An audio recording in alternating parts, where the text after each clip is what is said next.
بسم اللہ الرحمن الرحیم۔ السلام علیکم ورحمۃ اللہ وبرکاتہ۔ ناظرین و سامعین، کیا ہم نماز میں عربی زبان کے علاوہ اپنی مادری زبان میں دعا مانگ سکتے ہیں؟ یہ سوال ہمیشہ سے کیا جاتا ہے۔ سوال کا جواب دینے سے پہلے ایک اہم نکتہ آپ سے شیئر کرنا چاہتی ہوں، جس پر شاید آپ نے پہلے غور نہیں کیا ہوگا، اور وہ یہ کہ فضیلت قرآنی اور مسنون دعاؤں کی ہے، عربی زبان کی نہیں ہے۔ یہ بھی عام زبانوں کی طرح ایک زبان ہے، البتہ دین سیکھنے کے لیے اس کا سیکھنا ضروری ہے۔ مگر جیسے آج کا سوال ہے کہ نماز میں عربی زبان کے علاوہ کسی اور زبان میں دعا مانگ سکتے ہیں، تو یاد رکھیں، عربی ہو یا اردو یا کوئی بھی اور زبان، اگر دعا کے الفاظ قرآن یا سنت سے نہیں ہیں تو حکم میں برابر ہیں۔ یعنی یوں نہیں کہ مسنون دعائیں نہ ہوں اور عربی میں ہوں تو چل جائے گا، ایسے نہیں ہے۔ جو حکم بقیہ زبانوں کو ہے وہی عربی زبان کا ہے۔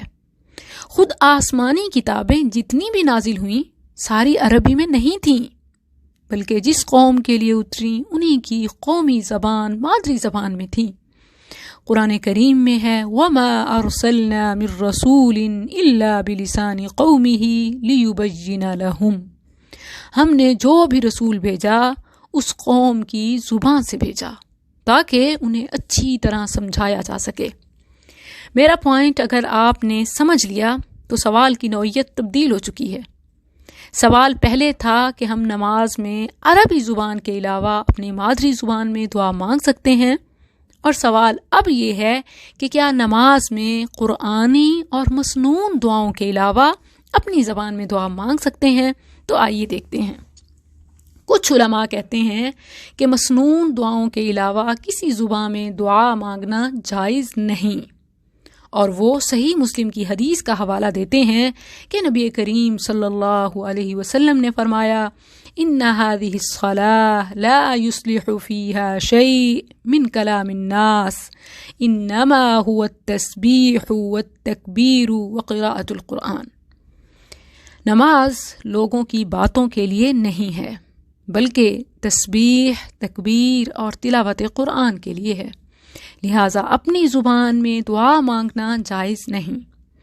ناظرین غور کریں، اس حدیث سے یہ تو ثابت ہی نہیں ہوتا کہ نمازی اپنی زبان میں دعا نہ مانگے، کیونکہ دعا کلام الناس نہیں ہے، بلکہ دعا تو بندے کی اپنے رب سے باتیں ہیں، اور اس حدیث میں دوران نماز لوگوں کی ادھر ادھر کی باتوں سے منع کیا گیا ہے، دعا سے نہیں۔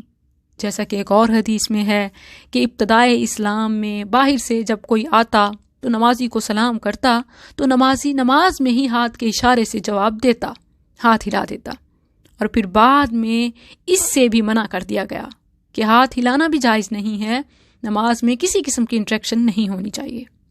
تو معلوم ہوتا ہے کہ اپنی زبان میں دعا مانگنے کی ممانعت نہیں ہے، مگر یہ یاد رکھیں کہ نماز کے وہ الفاظ، اذکار جن کی ادائیگی واجب ہے انہیں پڑھنا ہی ہوگا، کیونکہ ان کے نہ پڑھنے سے نماز نہیں ہوتی، جیسے دعائے استفتاح، فاتحہ، التحیات، درود اور مکمل نماز۔ یعنی آپ یہ نہیں کر سکتے کہ پوری نماز اپنی زبان میں پڑھیں، البتہ نماز کے مسنون اذکار کی ادائیگی کے بعد دوران نماز اپنی زبان میں دعا مانگ سکتے ہیں۔ یعنی نماز کے جو مسنون اذکار ثابت ہیں آپ وہ پڑھیں گے، اور پھر اس کے بعد نماز میں ہی دعا اپنی زبان میں مانگنا چاہیں تو مانگ سکتے ہیں۔ یہ فرق ہے۔ اس حوالے سے پہلی دلیل، امام مسلم اپنی صحیح میں کتاب الصلاح، نماز کے چیپٹر میں ایک خاص باب بنایا ہے کہ رکوع اور سجود میں کیا کہنا چاہیے، باب ما یقال فی الرکوع والسجود۔ پھر انہوں نے یہ حدیث پیش کی عن ابی ہریرہ رضی اللہ عنہ ان رسول اللہ صلی اللہ علیہ وسلم قال اقرب ما يكون العبد من ربه وهو ساجد فاکثر الدعاء۔ رسول اللہ صلی اللہ علیہ وسلم نے فرمایا بندہ سجدے میں اپنے رب کے قریب ترین ہوتا ہے، لہٰذا سجدے کی حالت میں زیادہ سے زیادہ دعا کرو۔ یہ حدیث ہے۔ اب دیکھیں کہ نماز کے رکوع و سجود کی بات ہو رہی ہے اور سجدے میں زیادہ سے زیادہ دعا مانگنے کا حکم ہے، کیونکہ بندہ اپنے رب کے قریب ہوتا ہے، اور زیادہ دعائیں تب ہی مانگ سکتے ہیں جب اپنی مادری زبان میں مانگیں۔ مسنون دعائیں تو زیادہ یاد نہیں ہوتی، اسی لیے جو مسنون اذکار یاد ہیں، جیسے سجدے میں پڑھتے ہیں سبحان ربی الاعلی، جو سب کو آتا ہے، اسے پڑھنے کے بعد یا جو اور بھی مسنون دعائیں جس کو یاد ہیں وہ پڑھ لینے کے بعد اپنی پریشانیاں، حاجات، ضروریات اپنی زبان میں اپنے رب کو کہہ سکتے ہیں۔ شیخ الاسلام ابن تیمیہ رحمہ اللہ اگرچہ ہر زبان میں دعا مانگنا جائز سمجھتے تھے، مگر ایک بڑی خوبصورت بات انہوں نے یہ کی کہ قرآن و حدیث میں جو دعائیں مذکور ہیں انہیں ہمیں اپنی دعا کا حصہ بنانا چاہیے، کیونکہ ان کا فائدہ یہ ہے کہ وہ دعائیں جامع ہوتی ہیں۔ جو ہم مانگنا بھول جاتے ہیں وہ ان دعاؤں میں پہلے سے ہی جمع ہوتا ہے۔ پھر اللہ اور اس کے رسول کے الفاظ کو اگر حوالہ اور سہارا بنایا جائے تو قبولیت گارنٹیڈ ہے۔ قرآن و سنت میں مذکور دعاؤں کی فضیلت، خوبصورتی اور ان کے صراط مستقیم ہونے پر کوئی شک نہیں۔ اگر مسنون دعائیں نہیں آتیں تو زیادہ امکان ہے کہ انسان سنے سنائے الفاظ پڑھے گا جو لوگوں سے سنے ہوں گے، اور عین ممکن ہے کہ کوئی شرک و بدعت کا جملہ زبان سے نکل جائے، جیسے ہمارے ہاں بہت سے ایسے کلمات شان رسول صلی اللہ علیہ وسلم میں کہے جاتے ہیں جو کہ شرک ہے، اور ایسے ایسے الفاظ ہوتے ہیں مانگنے کے، دعا کے، کہ اگر وہ نماز میں شرکیہ ادا کر لیے جائیں، کہہ لیے جائیں تو نماز ہی باطل ہو جائے۔ اسی لیے کوشش کریں کہ اپنی حاجات کو، اپنی ضروریات کو، خواہشات کو نبی کریم صلی اللہ علیہ وسلم کے الفاظ میں ڈھالیے، انہیں یاد بھی کریں اور سمجھے بھی۔ سمجھنا بھی ضروری ہے تاکہ مانگتے ہوئے زبان اور دل میچ ہو جائے، کیونکہ جو بات دل سے نکلتی ہے اثر رکھتی ہے۔ اور پھر جب نبی کریم صلی اللہ علیہ وسلم کے الفاظ ہوں، مسنون دعائیں ہوں اور درد دل ہو تو قبولیت گارنٹیڈ ہے۔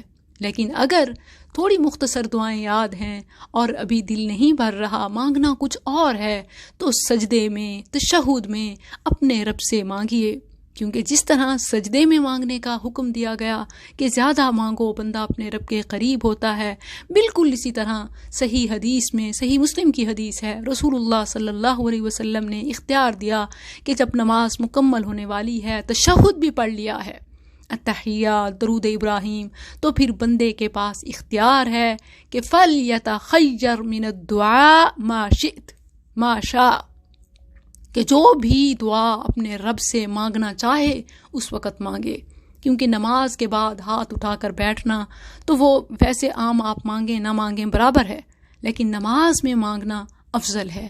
تو جو ضروریات ہیں، حاجات ہیں، پہلے افضل مسنون الفاظ ہیں، ان کو سہارا بنائیں، اور پھر ان کے بعد اپنے الفاظ اپنی زبان میں بھی مانگ سکتے ہیں، اور خاص طور پر سجدے اور تشہد کے بعد سلام سے پہلے۔